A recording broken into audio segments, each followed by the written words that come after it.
اهلا اعزائي المتابعين في فيديو جديد وتأليف جديد من العيار التقيل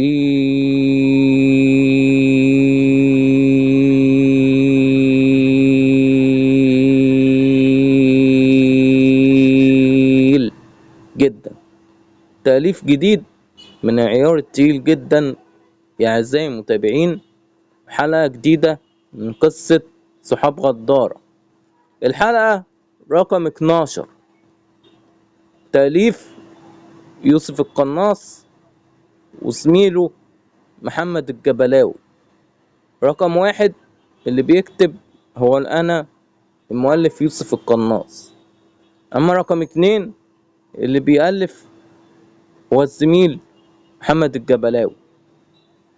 أعزائي المتابعين، لازم تاخدوا بالكم إن في فيديوهات لما بننزلها بتكون تأليف ثنائي أو تأليف ثلاثي أو تأليف رباعي أو تأليف خماسي.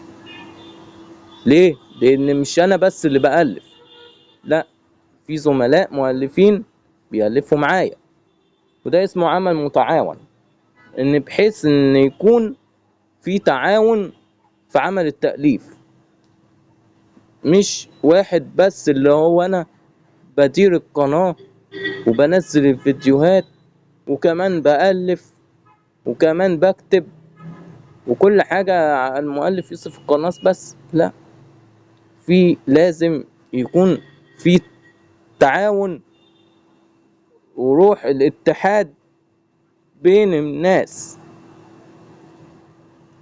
أعزائي المتابعين، احنا لحد النهاردة لسه واقفين على 160 مشترك، وانا نفسي افهم يعني انتوا ليه مش عايزين تشتركوا في القناة؟ ده يعني احنا مش عاملين القناة دي زينة ولا عاملينها حلاوة، احنا عاملين القناة دي عشان هدف معين. الهدف ده هو دخول مجال التمثيل. فيا أعزائي المتابعين، يعني اهتموا شوية بالقناة كده، اهتموا شوية بالقناة وزودوا عدد المشتركين، خلي دايرة المعرفة توسع أكتر عن كده، خلوا المعرفة أوسع من كده. إذا كنت أنا محبوب العراقيين، أنا عايز أبقى محبوب العالم مش محبوب العراقيين يعني. طيب، حلقة رقم، فأعزائي المتابعين مستنيين إيه؟ إحنا عايزين نوصل 1,000,000 مشترك خلال أسبوع. أيوة، خلال أسبوع.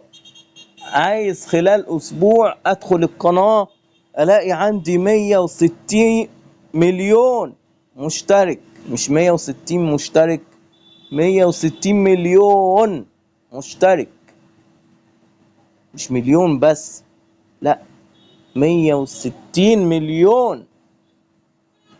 أنا عايز يا أعزائي المتابعين القناة دي تكون أشهر قناة يوتيوب في الوطن العربي وحول العالم. أنا عايز القناة دي تسمع في كل حتة. انا عايز يكون اسمي اكبر براند في الوطن العربي كله، حتى لو كان ايه، مهما حصل ومهما كانت الصعوبات، مهما كانت الظروف.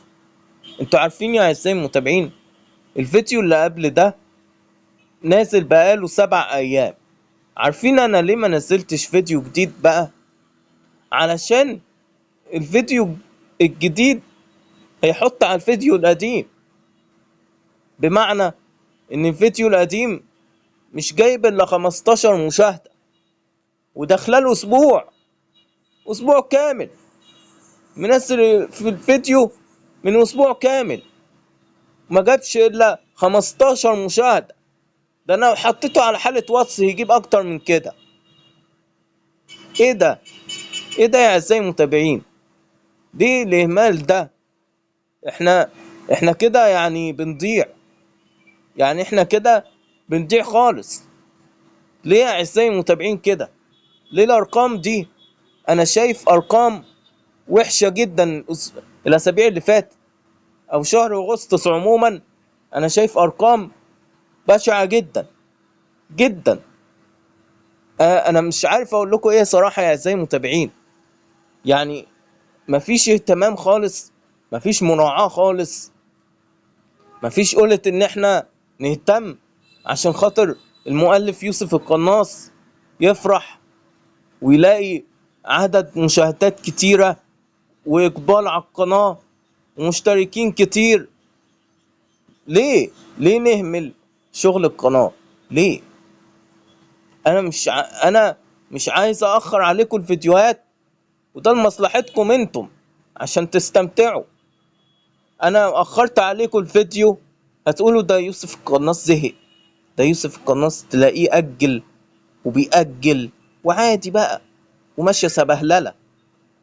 لكن انا يا اعزائي المتابعين، انا ما اجلتش الفيديو ده الا لما لقيت ان عدد المشاهدات بتاعه الفيديو السابق قليله جدا جدا جدا. انا اقل فيديو انزله على القناه لو ما جابش 100 مشاهده بيبقى صعب عليا انزل فيديو جديد. شوفوا بقى، والله العظيم بيبقى صعب عليا انزل فيديو جديد لما الاقي الفيديو القديم مش جايب 100 مشاهده. ازاي يعني انزل فيديو جديد والفيديو القديم ما جابش لسه ال100؟ ازاي يا اعزائي المتابعين؟ واجي ابص على ارقام اللايك الاقي ارقام ضعيفه. ايه يا اعزائي المتابعين ده؟ ايه ده؟ ليه كده؟ اسيب لكم القناه وامشي؟ بس انا مش هستسلم، انا مش هستسلم، انا مش هستسلم ولا همشي، وهفضل دايما انزل لكم في فيديوهات جديده رغم اهمالكم، ورغم ان انتم يمكن في منكم اللي مش معبر اصلا القناه مشترك فيها كده منظر. انا يا اعزائي المتابعين بهتم بيكم، فزي ما بهتم بيكم اهتموا بيا، زي ما بهتم بيكم بنزل لكم الفيديو. وفيما بعد اصلا كنت بنزل الفيديو كده تقليب وخلاص، لكن قلت عشان اراعي ظروف بعض المتابعين اللي هم عندهم قصر او ضعف نظر، ما بيعرفوش ان هم يشوفوا الكلام المكتوب في التأليف. فانا قلت ان انا احط التأليف ده في الديسكريبشن اللي هو الوصف، وانتوا تدخلوا الوصف تلاقوا التأليف مكتوب بالحرف وتقعدوا تقروه براحتكم، علشان ما اكونش ضايقت حد او ان حد من المتابعين يكون اتضايق مني او يقول ده يوسف القناص مش بيراعي مشاعر المتابعين اللي نظرهم ضعيف وبينزل الفيديو كده وخلاص. لا، قلت راعي ظروف كل حد من المتابعين، وحتى خلفيات القناة كنت بغيرها عمال على بطال، قلت من باب التغيير عشان اعزائي متابعين حبايب قلبي ما يزهقوش. في الاخر ما شفتش منكم اهتمام يا اعزائي المتابعين. طب هو ده يعني ده ينفع؟ ده اسمه كلام يعني يا اعزائي المتابعين؟ ليه كده يا اعزائي المتابعين؟ وانا عملت لكم ايه وحش عشان تعملوا كده فيا؟ عموما يا اعزائي المتابعين، الفيديو ده لو ما جابش 100 مشاهدة انا مش هنزل فيديو جديد الا بعد اسبوع، والكلام معايا خلصان. اشوفكم في فيديو جديد يا اعزائي المتابعين، مع السلامة.